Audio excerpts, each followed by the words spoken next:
नहर की मरम्मत, पूरे नहरों में जहां मरम्मत की जरूरत है मरम्मत करके टेल एंड तक पानी पहुंचे, इसमें कोई कसर नहीं छोड़ेंगे। और आप वैसे कई जानते हैं, एक जमाना था जब भिंड मुरैना जैसे इलाके ने कभी पानी नहीं देखा था चंबल की नहरों का, उनको पक्की करके टेल एंड तक पानी पहुंचाने का काम किया था, तो भारतीय जनता पार्टी की सरकार ने किया था। और एक बात और मैं कहना चाहता हूं,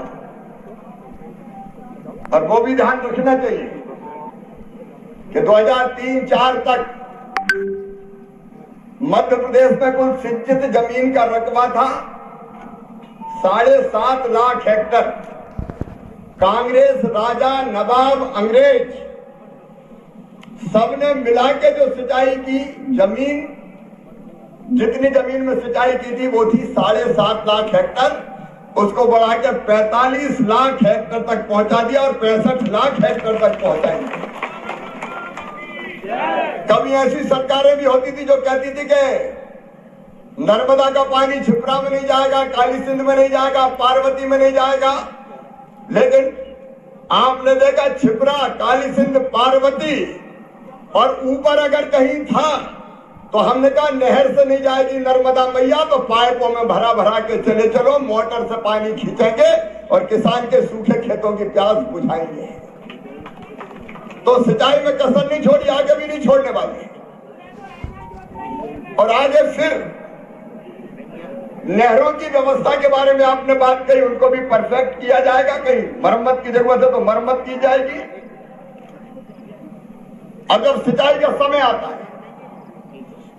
तो ट्रांसफार्मर ओवरलोड होते हैं, और उसके कारण जलते भी सरकार का भी नुकसान, किसान का भी नुकसान। और जहां जहां ओवरलोड ट्रांसफार्मर है वहां ओवरलोड के अलावा अतिरिक्त ट्रांसफार्मर रखने की व्यवस्था की जाएगी। अभी हमने सीएम जन सेवा अभियान चलाया था, हर पंचायतों में शिविर लगा के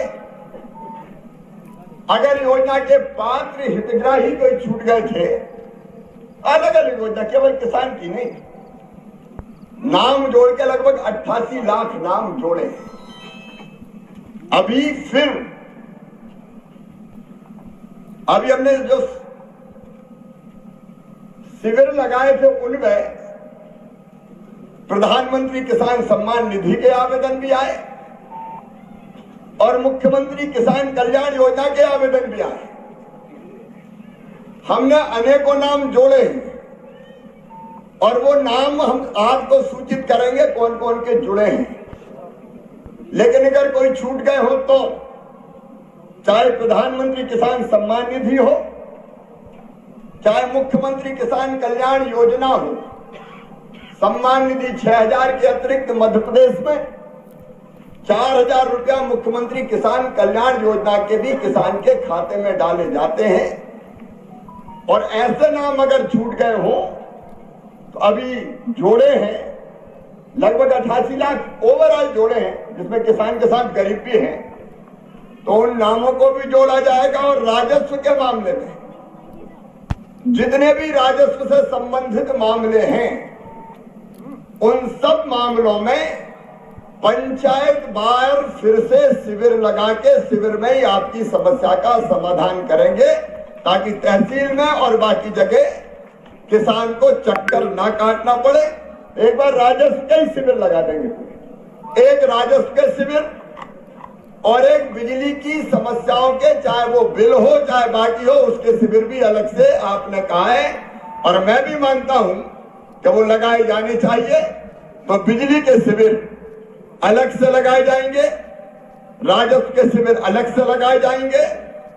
और आपने ये कहा है कि जमीन क्रय करने के बाद 7 दिन के अंदर नामांतरण भी कर दिया जाए, तो ये नामांतरण करने की व्यवस्था भी कर दी जाएगी, ताकि नामांतरण के लिए फिर भटकना ना पड़े। तो किसान साथियों, आप लोग देश के जो कृषि मंत्री हैं शिवराज सिंह चौहान जी के भाषण सुन रहे हैं। और शिवराज सिंह चौहान जी ने आज जितने भी किसान हैं, मजदूर हैं, महिला हैं, बेरोजगार युवा साथी हैं, इनको दोस्तों बड़ी सौगातें दी है। और जितने भी योजना चला रही है सभी योजनाओं के बारे में विस्तार से जानकारी दे रहे हैं साथियों। वही दोस्तों लगातार इसमें किसान हैं, महिला हैं, गरीब परिवार हैं, इन सभी के हितों पर ही दोस्तों काम कर रहे हैं। वही दोस्तों किसानों की बात करें तो दोस्तों किसानों को सिंचाई की भी पूरी व्यवस्था करा रहे हैं, सोलर पंप देने का काम कर रहे हैं, डीजल पंप इसमें दिए जा रहे हैं, साथ में दोस्तों सब्सिडी देने का भी काम कर रहे हैं। वही दोस्तों खाद बीज भी पर्याप्त मात्रा में किसानों को उपलब्ध करा रहे हैं साथियों। और किसानों को उनकी आर्थिक सहायता में मदद के लिए दोस्तों पीएम किसान सम्मान निधि योजना का भी लाभ देने का काम कर रहे हैं। और दोस्तों जितने भी किसान हैं पीएम किसान सम्मान निधि योजना के जो 22वीं किस्त का इंतज़ार कर रहे हैं उन सभी किसानों को मैं बताना चाहूँगा कि मार्च में पीएम किसान सम्मान निधि योजना का 22वीं किस्त जारी करेंगे। इस बार दोस्तों होली से पहले ही किसानों के खाते में पीएम किसान सम्मान निधि योजना का जो 22वीं किस्त है मिल जाएगा। और साथ में दोस्तों मध्य प्रदेश के किसानों को दोस्तों मैं बताना चाहूँगा कि जितने भी सीएम किसान कल्याण योजना के 14वीं किस्त का इंतज़ार कर रहे हैं उन सभी किसानों को मैं बताना चाहूँगा कि सीएम किसान कल्याण योजना का जो 14वीं किस्त है इस बार दोस्तों 26 जनवरी से पहले ही किसानों के खाते में सीएम किसान कल्याण योजना का 14वीं किस्त जारी करेंगे साथियों। जितने भी सीएम किसान कल्याण योजना के जो 14वीं किस्त का इंतज़ार कर रहे हैं उन सभी किसानों का दोस्तों बहुत जल्द इंतज़ार भी ख़त्म होने वाला है। और दोस्तों सीएम किसान कल्याण योजना के अंतर्गत मध्य प्रदेश के लगभग 85 लाख किसानों को सीएम किसान कल्याण योजना का लाभ दिया जा रहा है। और इस बार दोस्तों 26 जनवरी से पहले ही किसानों के खाते में सीएम किसान कल्याण योजना का 14वीं किस्त जारी करेंगे। वही दोस्तों जैसे किसानों को बहुत सारी योजना का भी लाभ दिए जा रहे हैं, सिंचाई की व्यवस्था करा रहे हैं, साथ में खाद बीज भी पर्याप्त मात्रा में उपलब्ध करा रहे हैं। वही दोस्तों फसल बीमा योजना जैसे भी लाभ किसानों को पहुंचाने का काम कर रहे हैं साथियों। और साथ में जैसे महिलाएं हैं उन सभी महिलाओं को दोस्तों लखपति दीदी बनाने वाली योजना भी चला रही है। और साथ में मध्य प्रदेश के लगभग 1,36,00,000 महिलाओं को लाडली बहन योजना का 32वीं किस्त भी मिल चुका है। और महिलाओं को हर महीने 1500 रुपये दिए भी जा रहे हैं। साथ में दोस्तों महिलाओं को सशक्त बनाने के लिए लगातार काम भी कर रहे हैं साथियों। और साथ में दोस्तों जो गरीब परिवार हैं उनको लगातार आवास देने का भी काम कर रहे हैं साथियों।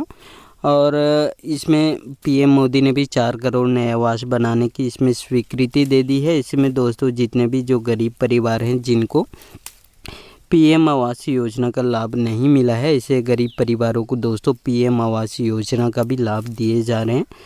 और साथ में दोस्तों जो जितने भी योजना चला रही है सभी योजनाओं के बारे में विस्तार से जानकारी दे रहे हैं शिवराज सिंह चौहान जी ने। जब से कृषि मंत्री बने हैं तब से दोस्तों लगातार किसान हैं, गरीब परिवार है, महिला, इन सभी के हितों पर ही दोस्तों काम कर रहे हैं। और दोस्तों आप लोग शिवराज सिंह चौहान जी के भाषण सुन लिए हैं और इनके भाषण अच्छे लगे होंगे तो साथियों इस वीडियो को एक लाइक ज़रूर कर दीजिएगा। और आपको भी ऐसे लेटेस्ट अपडेट या न्यूज़ चाहिए तो मेरे चैनल को सब्सक्राइब करके ज़रूर रखिएगा। और इस वीडियो में इतना ही, धन्यवाद।